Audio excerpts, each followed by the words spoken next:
Welcome to Community Link of the Arc of Riverside County. Our goal is to connect you to the information that affects the lives of individuals with special needs. We recognize the difficulties that parents face in obtaining the services that are in the best interest of their family member with a developmental disability.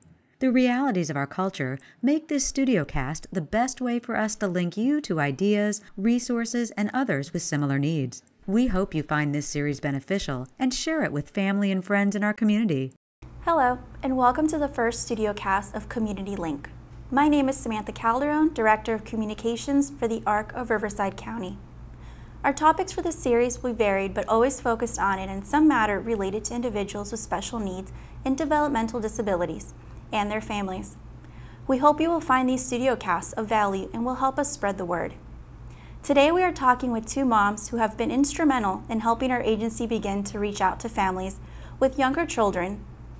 Our guests include Clara Garcia and Michelle Villa, and Jim Stream, Executive Director of the Arc of Riverside County. The purpose of this outreach initially was to provide an inclusive playtime for children with and without disabilities to play together, but it has evolved into something much more. Welcome, everyone. So Jim, how exactly did My Play Club get started? Well, about 3.5 years ago, I was on the Commission on Disabilities for the City of California, and we were commissioned to help the city or guide them through the process of putting in a accessible playground in Fairmont Park in Riverside. And during that time, we had a great grand opening, and our association was featured, and it was a big part of that opening. After that, we found that it was a very popular park, but it was mainly populated by individuals without disabilities and their families. Our goal as an agency was to get people with and without disabilities playing together, and we partnered with the city at that time, and we said to them we'd like to start a little club, and so we started something called My Play Club. So we decided we're going to hold that on one Saturday a month, and when we started, nobody came. Not many people came that first week or two, but one of those individuals that came right near the beginning is sitting right here, Clara Garcia, and it was her and a couple other moms that really helped us get this thing rolling and make it the success that it is today. Okay, so Clara, tell me then a little bit about how the parents made the My Play Club so successful.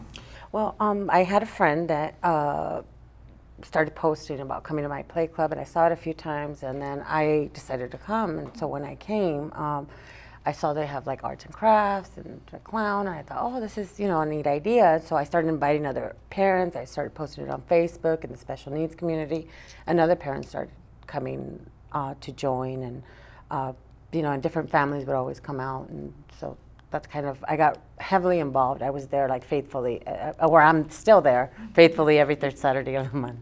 And Michelle, the event obviously hosts a lot of activities for children. Tell me a little bit about what the children are participating in each day. When the children come to My Play Club, they are participating in sensory-friendly arts and crafts. They are being face painted by a clown, balloon animals. They're doing some type of organized game together, and they're playing on the universally accessible playground. Together with some of their peers, typical peers, and siblings without yes. Disabilities, because that's really key to what we want to have happen as a result of this. And that's an important point that Jim brings up. Siblings, typical siblings, because there's a lot of special needs events that don't include siblings or don't include the peers outside of the special needs, and not that it's bad. It's just that we need inclusion, and so that's part of what My Play Club promotes, inclusion for all. So by the time they get older, there's no notable difference. That everything, all the kids feel comfortable. So Jim, can you give me a little bit more detail about My Play Club, please? Yes, we actually have a slide here that we're going to talk about. I want to mention one other thing, and that's the importance of parent networking. Actually, it's on the slide itself. You'll see here that it's been around for over 3 years now, And we have over 300 families that are signed up. Not all of them show up in any given week, but there's a huge commitment, and we communicate with them. I'll tell you a little bit about how we do that. And it's children with and without disabilities playing together, and as I mentioned, parent networking. That's really important. Sometimes they meet up online, but they don't put the face with the name, and this is where oftentimes they do. And about 9 months of the year we have weather good enough or just about right for us to meet there, and everybody's invited. What we're going to do here, what we're showing here now, is a few slides that show the area that we're in and some of the activities. You'll see that kiosk there is, well, go ahead and describe that. It's the Universal Playground. Kids can go on it with wheelchairs, and there's walking space, and it's you know, also sensory friendly. It doesn't have, there's a part of the sand that's on the side because some children are not good with sand, and so it's really, it caters to a lot of different needs for kids. And then this is some of the kids getting face painted, and something that's really important is that some kids can't wait in line. So other kids have learned that, you know, we'll let them go first because this person is going to be here for 2 hours and she's going to, you know, I'm going to get a turn anyways, and they let them go first. And I mean, it works out really wonderful. And every month we come up with a great craft for all of them to do. And we have different options too, you know, because some are different abilities, or some want to do this or that. So we have coloring and just different types of things.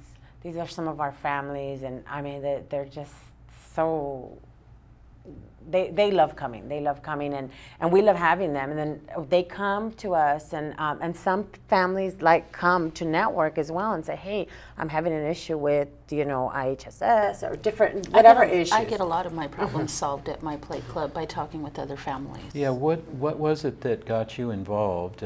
Obviously, your child is 3 years old now? He's 4. Oh, 4 years old. Yes. Wow, time goes by. So, what attracted you to it? Were you seeking out some kind of social? I was seeking out support.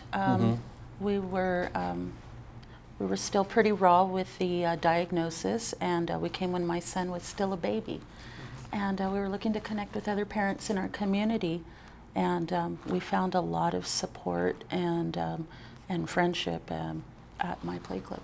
So Jim, how does social media play a part in my play club? Well, Facebook, with over 1 billion users in our world, is kind of like the meeting place of the day. Takes the place a little bit, somewhat, some say, of the town square, because with busy lives, particularly with families that have children with special needs, awfully busy, and it's very difficult for them to come to meetings and to find other parents, socially or otherwise, who have problems that they may need or want to address, and also resources. They're not aware of all the resources that are around. And Clara here was the impetus behind the beginning of a Facebook page that has been very, very successful. Just this last week, it is a closed community, by the way, so you have to be invited in, and it has 2,500, we just passed 2,500 members. Well, a while back when groups first started on Facebook, I had a lot of parents coming to me and asking me for different resources, or Clara, how do I do this? And I thought, well, why don't I put them all in the same group, because we all have this in common, and I, you know, they can ask, because I don't have all the answers. So, you know, they can ask each other, and we start, and so one friend, I think I remember I put about 60 people in the group. At first it was 30, then it went to 60, and then it just started, you know, their friends started adding their friends, and a lot of people just started adding or requesting to be added, and so what, I mean, now it's flourished to where people are asking questions and they get them instant. I think part of it is that you get instant answers. You don't know something, they don't even go to Google anymore. They go to the group and ask, and a parent can answer, and it's not always the same parent, but you know, different parents can answer. And Michelle is one of our great resources in the group as well. She's an administrator, as are you, and I think what is really so impressive to me, I believe this is, I think this is hugely important to families, and someone will have an individual education program IEP issue, and they'll say, this is going on with my IEP and I'm really scared, I don't know what the answer is. And they'll throw that little problem out there, and then they'll get 29 or 30 or 40 answers, most of which are on target. Some of them are just very supportive in nature, and others are very right on the mark, say this is what you need to do. And it's a parent talking to parent. I can't imagine any more productive use of Facebook than this kind of thing. I mean, this is, to me, this is the best use of Facebook that is imaginable, and I know you guys have really been the impetus about making that possible. We even do tips from the law. There's a Latterman Act legislation, and every week Michelle has been posting little tips on what people do when they go into an individual program plan. And these are mainly younger parents. These are parents that are not initiated. They do not know what the service system is like. And that's what makes it really good too. I think that the success of the special needs community hinges on the young parents that come in and have no idea what an IEP is, what an IPP is, what IHSS is, all these acronyms that are thrown at them. And I think that the special needs community gives them a place, a safe place to educate themselves and make them feel confident about advocating for their children. And I think it's a safe place for them to ask their questions, like Clara said, get immediate answers, and to vent sometimes. Very true. And to share their child's achievements with parents that really get it. Another thing that I do is also I post a lot of events, and others do as well. We post a lot of events, not just the ARCs, we post a variety of events. In our community. Yes, and it's all special needs, autism, Down syndrome, there's cerebral palsy, there's just all kinds of different events that are held for kids with special needs, so or even like adults, or meetings and conferences, and there's advocates in there. There's, at any point of your life, or your child's life, or your adult's life, you can come into this group and be like, how do I transition from the 16 to the 18-year-old? Because whatever point you're at, you can get an answer there, or some guidance. As far as the reach of it, that's another thing that is quite amazing to me. It started out basically in the Inland Empire, and as people, maybe they weren't getting these same needs addressed, but if you're in the educational system, or you're in the regional center system of the state of California, a lot of the stuff that happens there is very pertinent. And so we find that it started going over toward Los Angeles and toward Northern California. I don't know what exactly the percentages are, but it's been, I mean, I've known people from out of state that are posting their events on our page, yes. Even though in Illinois comes to mind. But you can see from this slide just a couple of the bullet points about the social media. We should say that there are other Facebook pages that the Arc of Riverside County does have. We have one that we partner with that is called Keeping the Latterman Promise, and it has a lot of stuff regarding IPPs on it, and that has another 500 members who just want to find out about what's going on as far as individual program plans. And then we have our own agency one that has another 1,000 or so. So our reach in terms of the number of individuals that each day will see, can have the opportunity at least to see these is quite extensive, even though it says there 2,500. And I think we just passed 2,500 just this week. Resources, events, and family members' advice. Those are all things that are going on. And here is something that Michelle posted.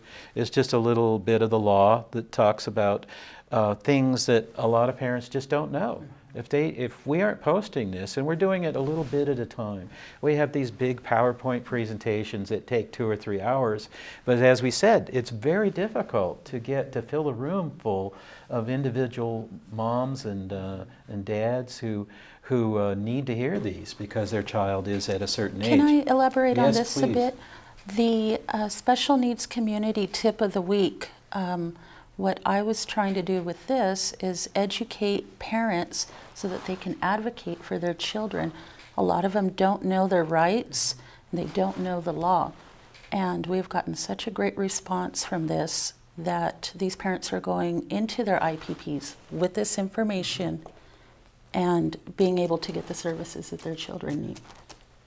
It is, yes, it is true that bureaucracies are bureaucracies, and they set up rules and sometimes obstacles that are not necessarily family friendly.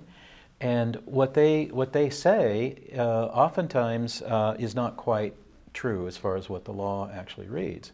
I'm talking about the educational system and also talking about regional centers. They do things that are basically to their advantage, and so what we're trying to do is just counter that a little bit by giving people very specific knowledge about what should go on within one of those sessions, what the timelines are is another thing. So that's what we'll do. And this is just a, what'd you call this, a screenshot or? Yeah.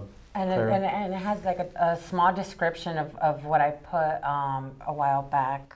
Yeah, as far as this is what this group is about, and this is where most of us are based out of, and so it kind of sets, you know, we don't have a whole lot of rules, but it sets, you know, this is what we're doing here in this group. This is a group objective. Yeah, and this would be what maybe a post would look like, and we took one of yours, one of the things that you posted at one time. Yeah, I was on the road. This is not necessarily one of those life-shattering things, right? But some of them are almost really, you know, really. Yeah, the response is instantaneous. Where can I go to buy noise-reducing earphones, like a physical store? Yeah.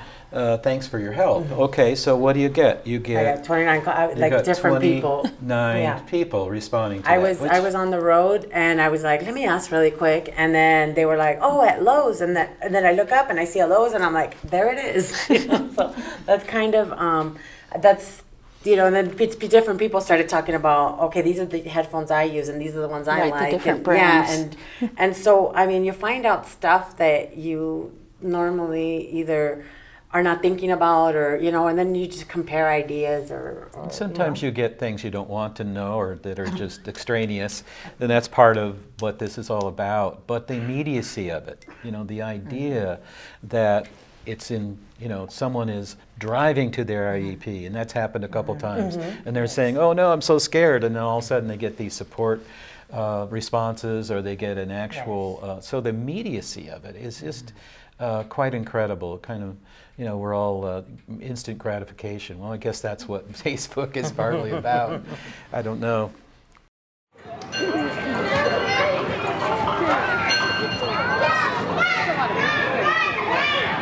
We all want to play. That's why Arc of Riverside County invites everyone to join My Play Club. Kids with special needs and their families are especially encouraged to attend. The universally accessible playground allows all children access to the playground. Now there's a special time and place for everyone to play together in our community. My Play Club is held on the third Saturday of every month, March through November, from 10:30 a.m. to 1 p.m. at Fairmont Park's universally accessible playground. Refreshments are provided. When everyone plays together, it ensures unity in our community and everyone has fun. Bringing children of all abilities together is a wonderful thing. For more information, call the Arc of Riverside County at 951-688-5141 or the City of Riverside Commission on Disabilities at 951-826-5427. Welcome back. So joining us now is Melissa Cardona, a very important parent in our efforts to bring inclusion to our children, a part of the ARC. As a part of the ARC's initiatives, we do have a My Play Club Summer Day Camp. And Clara, can you give me a little bit of detail on how that got started? Yeah. My Play Club Summer Camp started when we brought up the idea to Jim to start a summer camp that promoted inclusion as well. It's kind of like, I mean, it's just a creation of some of us parents that got together and we created a summer camp. We asked. Yes, and it sounded very complicated and very expensive. It was.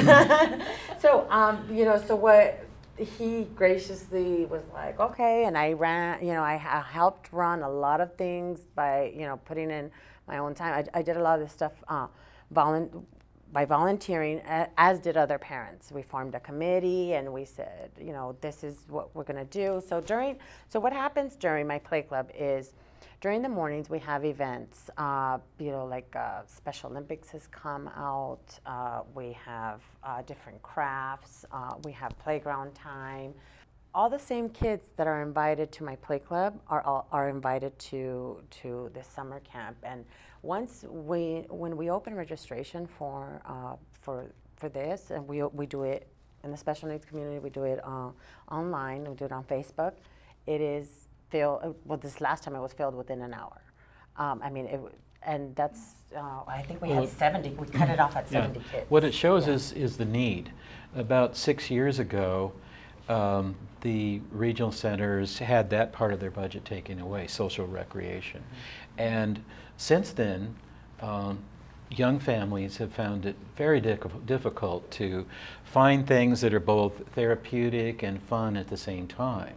Summer camp was one of those traditionally that was available through regional center funding for many, many kids. So when that was taken out of the budget, there was a big hole, and that's what motivated, I think, Clara to step up and ask us about this.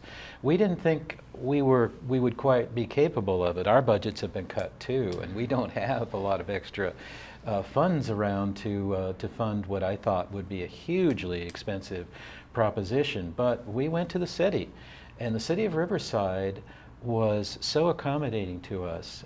They've been literally our best friends, and their former director, Ralph Nunez, was particularly sold on our program by the very fact that he didn't have staff to bring out to our fundraising event, but he came himself. And he set up and worked the whole day for the fundraiser that was the initial thing to help start this My Play Club. So we were able to raise enough money, use volunteers, use Reed Park in Riverside with no cost, and that was really how we were able to make this work on such a thin budget. And I'm just amazed at the number of and the dedication of the number of individuals in our community. Just not only the professionals. I mean, we've had whole groups of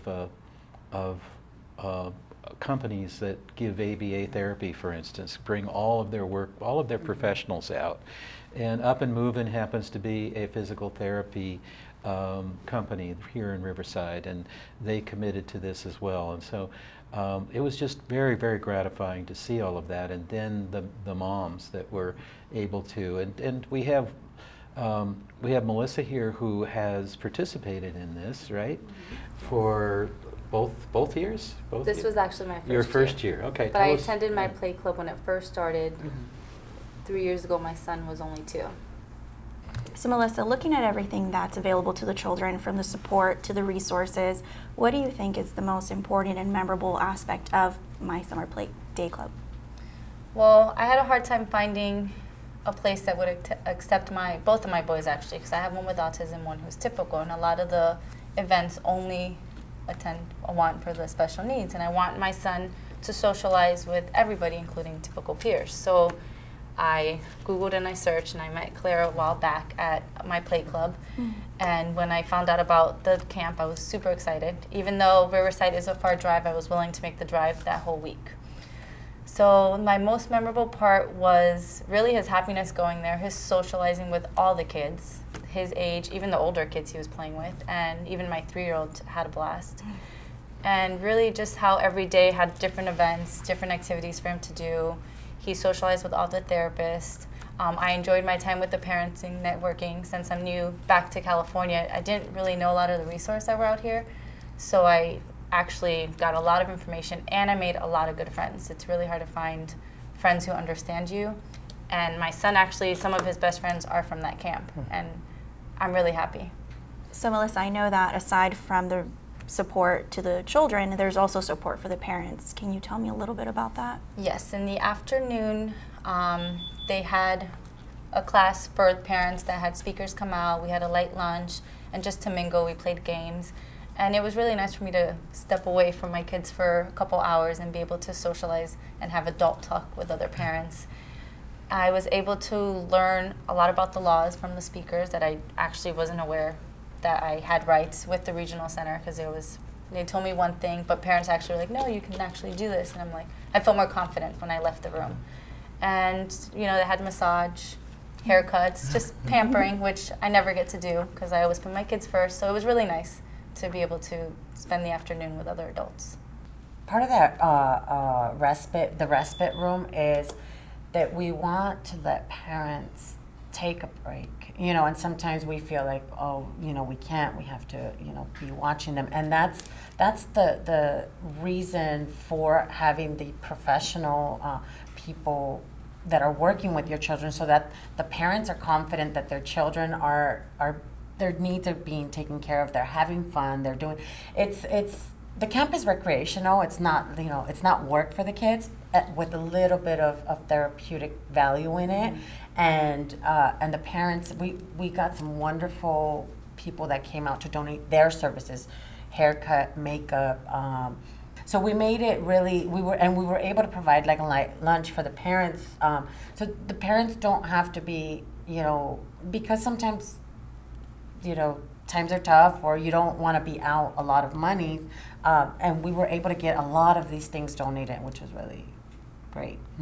And for half of the day, we would have various things going on, usually outside. And one day we had a little carnival, which you can see there. This would be maybe a 3-hour period, in this case in the morning because of the heat of the summer.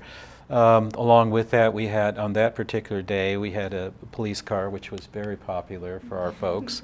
Whether you have a disability or not, you're drawn to that. We had horseback riding right there on site. And then there was a basketball. We actually had some people from Special Olympics come out and actually help. So it's peer-to-peer, so to speak. And then we had one day where we took over the whole pool in that park, and it was a great day. That day also had, we had a picnic or a barbecue, essentially. And this picture, I'd like to talk about this picture because it shows the great bond. By the time that this is, towards the last days of camp, by the time that the children are leaving there, they've created these bonds with people that sometimes are difficult for them to create. This particular little girl, the first day was having difficulty staying there, and by the time one Friday came around, she loved her one-on-one person. So I would like to thank our guests for sharing their stories with us about the Arc of Riverside County's services for families with children with special needs. If you would like to learn more about these services, you can join our Special Needs Community Facebook page or visit our website at arcriverside.org. Our goal for these studio casts is to feature experts and trainers in many different areas of interest to families. Many of us aren't able to attend meetings because of our busy lives, but we can find time to watch a YouTube video on a subject that we believe is important. So please communicate with us and tell us what issues and topics are important to you. Thanks for watching, and we will see you next time. Welcome to Community Link of the Arc of Riverside County. Our goal is to connect you to the information that affects the lives of individuals with special needs. We recognize the difficulties that parents face in obtaining the services that are in the best interest of their family member with a developmental disability. The realities of our culture make this studio cast the best way for us to link you to ideas, resources, and others with similar needs. We hope you find this series beneficial and share it with family and friends in our community.